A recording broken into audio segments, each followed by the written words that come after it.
Welcome to This Week in Orthodoxy, the world's only online video newscast focused on events in the life of the Orthodox Church. I'm Emmy Louveris.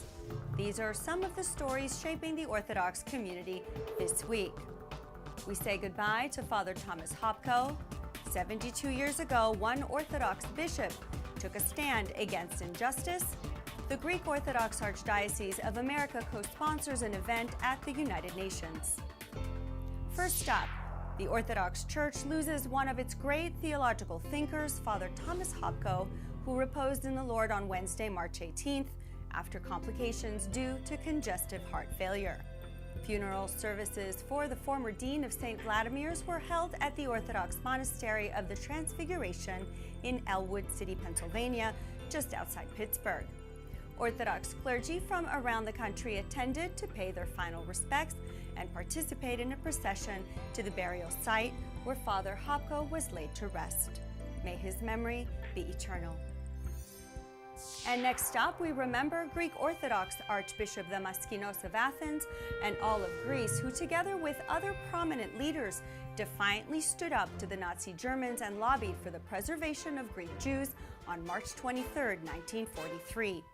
Already 2 years into the German occupation, Archbishop Damaskinos wrote, "All Greek citizens without distinction of race or religion were to be treated equally by the occupation authorities. In our national consciousness, all the children of Mother Greece are an inseparable unity. They are equal members of the national body, irrespective of religion or dogmatic difference.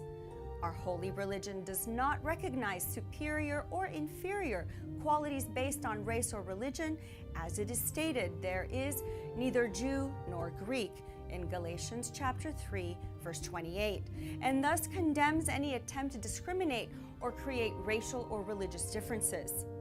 Our common fate, both in days of glory and in periods of national misfortune, forged inseparable bonds between all Greek citizens without exemption, irrespective of race." During World War II, close to 13,000 Greek Jews fought the Axis powers. Colonel Mordecai Fritzi was among the most famous Greek Jewish fighters. He gave his life defending Greece from the 1940 Italian invasion. Although the Archbishop's letter was not honored by the Nazis, it was a strong statement of Greece's continued support of its Jewish brethren. This was especially true under the notorious charge of SS officer General Johann Stroop, who was responsible for ordering the systematic burning of the Greek Jewish community building by building during the Warsaw Ghetto Uprising of 1943. Those who survived the fires were either shot on sight or sent to concentration camps. The Church's letter and acts of defiance were dangerous, but the coordinated Greek response actually forced Berlin to remove Stroop from his position. Athenians risked life and limb to hide Jewish neighbors from stormtroopers and SS officers. The town of Thessaloniki raised 2 billion drachmas and bought the freedom of its Jewish community. The bishop and mayor on the island of Zakynthos also defied the Nazis by refusing to turn over the names of 275 resident Jews. The Nazis eventually gave up trying to locate them, and because of this, the Jewish community presented St. Dionysius Church stained glass windows as a sign of their gratitude for the Church's role in saving the Jewish people. Thousands of Jewish lives were saved by the efforts of the Greek Orthodox Church and Greek citizens. The Orthodox Church's actions during the Holocaust lays testament to its continued stance on human rights.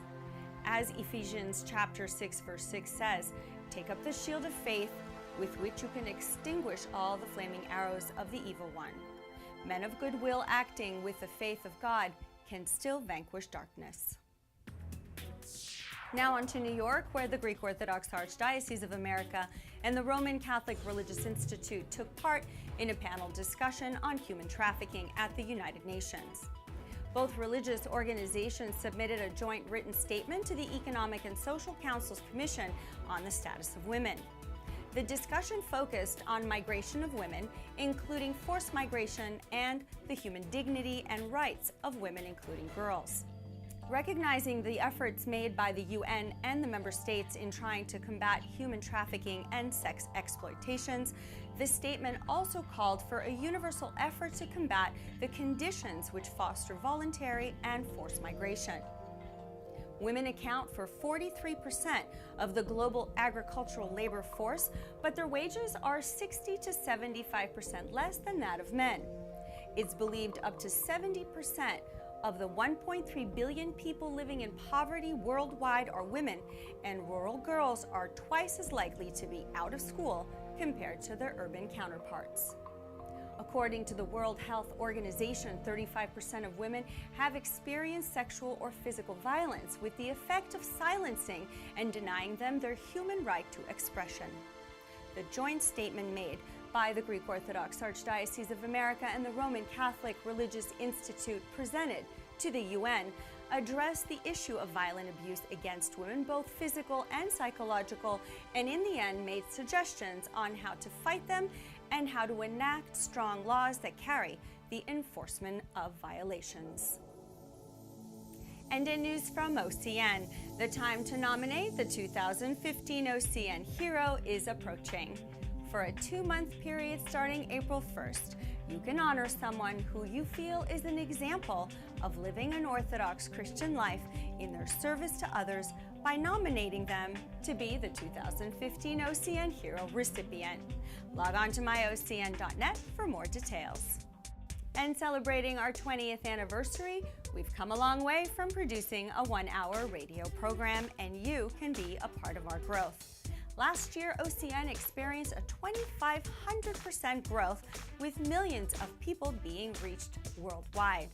Join us this year as we expand our reach to even more people.